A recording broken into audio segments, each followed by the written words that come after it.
اللهم صل على محمد وعلى آل محمد كما صليت على إبراهيم وعلى آل إبراهيم إنك حميد مجيد.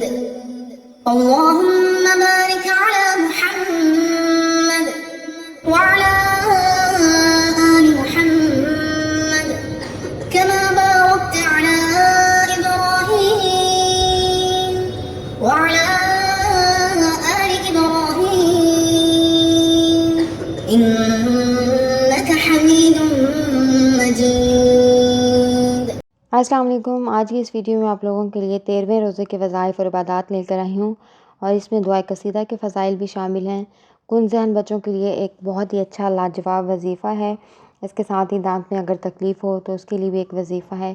تو ان ساری چیزوں کو دیکھنے کے لیے آپ نے ویڈیو کو اینڈ تک ضرور دیکھنا ہے. اس کے ساتھ ہی چینل کو سبسکرائب کریں، نوٹیفیکیشن کے لیے بیل آئیکن کو پریس کریں، اور اس کے ساتھ ہی مجھے فیس بک اور انسٹاگرام پہ بھی ضرور فالو کریں. تو آئیے ویڈیو کا آغاز کرتے ہیں. اس سے پہلے آپ لوگوں سے ایک گزارش ہے، کوئی بھی وظیفہ یا دعا پڑھنے سے پہلے تسمیہ یعنی بسم اللہ ضرور پڑھیں، اور کوئی سا درود شریف پڑھنا نہ بھولیں. تو سب سے پہلے ہم نے 13ویں روزے کو تہجد کی نماز کے بعد 100 مرتبہ یہ درود شریف پڑھنا ہے، اور اس کے بعد 3 مرتبہ دعائے قصیدہ پڑھنا ہے. دعائے قصیدہ کے بے پناہ فضائل و برکات ہیں.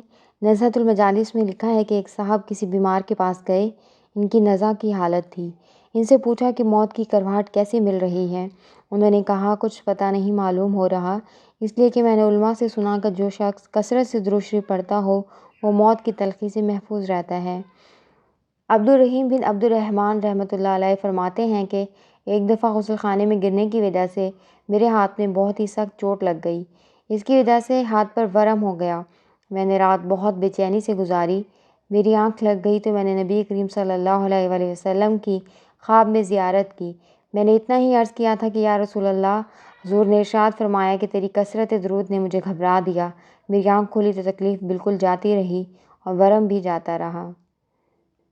اور فجر کی نماز کے بعد 100 مرتبہ یہ تسبیح پڑھنی ہے. اس کے بعد 3 مرتبہ سورہ طارق پڑھنی ہے. سورہ مبارکہ کی پہلی 4 آیتیں بما تسبیح پڑھ کر سونا رات کی تمام پریشانیاں، بدخوابیاں، نیند کا اچاٹ ہو جانا اور چور وغیرہ کی دہشت سے محفوظ رکھتا ہے. کسی شخص کے دانت میں درد ہو تو زعفران سے منہ پر درد کی جگہ سورہ مبارکہ کی آخری 7 آیات لکھیں، نہایت مفید ہے. جس گھر میں سانپ یا بچھو نکلتے ہوں یا چوہے، چھپکلی وغیرہ بہتات کے ساتھ ہوں، وہاں اس سورہ مبارکہ کو کاغذ پر لکھ کر دیوار پر لگائیں. انشاءاللہ تمام کیڑے مکوڑوں سے نجات مل جائے گی. اور ظہر کی نماز کے بعد 3 مرتبہ یہ دعا پڑھنی ہے. عصر کی نماز کے بعد 3 مرتبہ یہ دعا پڑھنی ہے. ابو ہریرہ رضی اللہ تعالیٰ عنہ سے روایت ہے کہ رسول اللہ صلی اللہ علیہ وسلم بری تقدیر، بدبختی، دشمنوں کے خوش ہونے اور سخت مصیبت سے پناہ مانگا کرتے تھے. مغرب کی نماز کے بعد 11 مرتبہ یہ دعا پڑھنی ہے. اگر کسی شخص کے دشمن بہت ہوں یا وہ شخص دشمنوں کے گھیرے میں پھنس گیا ہو اور اسے رات دن دشمنوں کی طرف سے تکلیف پہنچتی ہو تو اس آیت کو 121 مرتبہ رات کو اور پھر اسی طرح صبح کو پڑھے. انشاءاللہ ایک ہی دن میں دشمنوں کی قسمت کا فیصلہ ہو جائے گا. نماز تراویح کے بعد 11 مرتبہ یہ دعا پڑھنی ہے. اگر کوئی بچہ کن ذہن ہو تو روزانہ کسی کاغذ پر 7 مرتبہ یہ آیت لکھ کر پانی میں گھول لیں اور وہ پانی اس بچے کو پلائیں. اگر وہ طالب علم خود پڑھ سکتا ہو تو 300 مرتبہ ایک ہی نشست میں رات کو عشاء کے بعد روزانہ پڑھے. انشاءاللہ ذہن کی کمزوری دور ہو جائے گی. اور سب سے آخر میں رات کو سونے سے پہلے 11 مرتبہ یہ دعا پڑھنی ہے. اگر کسی شخص پر کوئی ظالم زبردستی کرتا ہو تو وہ داہنا ہاتھ سینے پر رکھ کر 21 مرتبہ یہ آیت پڑھے. اس کے ساتھ ہی میں آپ لوگوں سے چاہتی ہوں اجازت. امید ہے آپ کو میری آج کی ویڈیو پسند آئی ہوگی. اگر پسند آئی ہے تو اس کو لائک اور شیئر ضرور کیجیے گا، کیونکہ نیکی کی بات پھیلانا صدقہ جاریہ ہے.